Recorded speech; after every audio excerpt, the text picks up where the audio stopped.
silence that happens in war. Not peaceful, not calm, the kind where you're listening so hard your ears start inventing sounds that aren't there. 18 men sat in that silence. A basement somewhere in eastern Ukraine. Concrete walls, no windows. The kind of cold that seeps into your bones and stays there. They'd been waiting for days, waiting for the Ukrainians to come, waiting for the firefight, waiting for it to be over, one way or another. But no one came. And that's when the fear really starts. Because soldiers can handle combat. They train for it. They prepare for it. What they can't handle is the waiting, the not knowing, the slow realization that something is very, very wrong. Men had retreated into this basement, thinking it was a defensive position, a stronghold. Somewhere they could hold out until reinforcements arrived or orders came through. They had ammunition, they had weapons, they had each other. What they didn't have was food, or water, or communication with anyone outside those walls. And they definitely didn't have a plan for what was actually happening to them. Let's rewind. Just a few days earlier, the village of Zoloty had become a ghost town. Russian forces had pulled back from the exposed positions, abandoning the streets, the buildings, anything that could be seen from above. Ukrainian artillery had been relentless. Drones were everywhere. So the Russian command made a decision. Go underground, old basements, reinforced cellars, concrete shelters they'd prepared in advance. The logic was sound. If you can't be seen, you can't be hit. Wait it out. Let the Ukrainians waste their ammunition on empty buildings. When they move in to clear the village, that's when you strike. It was a good plan. On paper, but there was one problem they didn't account for. The Ukrainian forces they were facing weren't ordinary infantry. This was the AOV International Battalion, part of Ukraine's 12th Special Forces Brigade, and they had no intention of walking into a basement ambush. So the Russians dug in and waited day one. Artillery bombardment, constant, deafening. But they were underground. Safe. Day two, drone activity intensifies, but still no infantry assault. Still no Ukrainian boots on the ground. Day three, the shelling stops. Total silence. This is it, they thought. This is when they'll come, but they didn't. What the Russians didn't know, what they couldn't know from inside those basements, was that the trap had already closed. Bradley fighting vehicles had locked down every approach to the village. 25mm cannons, thermal optics that could see through walls, nothing moved without being tracked. Drones, small ones, quiet ones, hovered over every building, watching the ventilation shafts, watching the basement entrances, logging every position. AOV's electronic warfare systems had severed all communications. No radio, no cell signal, nothing going in or out. The Russians were waiting for a battle, but the battle was already over. They just didn't know it yet, because AOV had made a choice. A deliberate one. They weren't going to give the Russians what they wanted. No dramatic breach, no room clearing, no firefight where both sides take casualties and someone gets to claim they fought bravely. Instead, they were going to do something far more effective and far more terrifying. They were going to make the Russians surrender without ever giving them a fight. Inside the basement, time had started doing strange things. When you're underground, with no natural light, no communication, no way to mark the passage of hours except by how hungry you're getting, your sense of reality begins to slip. Some of the men tried to stay disciplined, rationing the last scraps of food, maintaining watch rotations even though there was nothing to watch, cleaning weapons that hadn't been fired. Others just sat in the dark and waited. The worst part wasn't the hunger. It was the abandonment. No orders had come through. No evacuation plan. No reinforcements. Their commanders had either forgotten about them or written them off entirely. And in the back of every man's mind, the same question kept circling.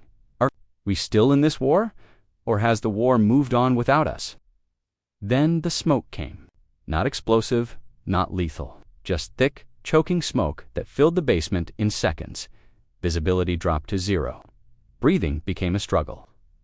And then the sound concussive blasts, designed not to kill but to disorient, to break. And through it all, a voice from outside. Calm, clear, unmistakable. Surrender. You have a chance to live. In that moment, something shifted. Because this wasn't a battle. This was a choice being offered. And the choice was between dying in a basement no one would remember or walking out alive. The doors opened. One by one, they emerged, hands on their heads, faces covered in dust and smoke. Eyes adjusting to daylight they hadn't seen in days, 18 men, not a single shot fired. After it was over, after they'd been given water and medical attention, the prisoners started talking. They forgot about us. We haven't eaten in days. Our commanders fled. These weren't defiant soldiers spinning a story. These were men telling the truth, because the truth was all they had left. And here's what that truth reveals. This wasn't an isolated incident. This was a pattern. Russian forces being pushed into positions, told to hold at all costs, and then abandoned when those positions became indefensible. Command structures collapsing, supply lines severed. Entire units left to fend for themselves while their officers retreated to safer ground. The 18 men in that basement weren't victims of Ukrainian aggression. They were victims of their own army's dysfunction.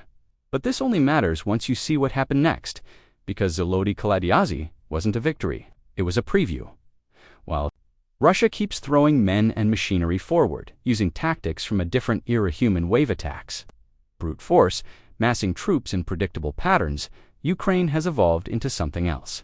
AOV doesn't fight fair, they fight smart. Drones that hunt at night, javelins that pierce armor, Bradley vehicles that lock down entire sectors, and most importantly, a command structure that doesn't abandon its people. Russia's so-called elite units, the 810th Marine Infantry Brigade, the 76th Airborne Division, have been rebuilt and destroyed so many times they're elite in name only, filled with conscripts and recruits, promised debt forgiveness, sent forward with outdated equipment, and commanders who see them as expendable. Meanwhile, Ukraine's special forces are equipped to NATO standards, motivated, professional, lethal. The gap isn't closing, it's widening. And those 18 men who walked out of that basement, they're not just prisoners, they're proof that one side is fighting a 21st century war with technology, patience, and precision. And the other side is still trying to win with mass and momentum. Proof that Russia's offensive has stalled not because of numbers, but because of doctrine. Proof that the psychological collapse happening inside the Russian military might be more decisive than any single battle. So here's the question that reframes everything. What happens when an army realizes it's not just losing ground, it's losing relevance? When your tactics don't work, when your commanders abandon you, when the enemy doesn't even need to fight you to beat you? What happens when the war you're fighting and the war you're actually in are two completely different things? 18 men in a basement learned the answer. The rest of the Russian army is still figuring it out.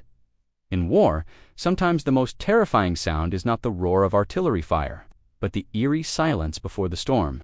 In the frozen lands of Donetsk, at an unnamed point barely discernible, on maps, Russian occupation forces believed themselves safe behind thick concrete walls. They thought they had escaped the cold and steel outside, that they were invisible. But the rules of modern warfare have changed. Ukraine's AOV battalion had adapted to this change in Doropilia in an incredible way, managing to remain undetected by the Russian troops hiding there.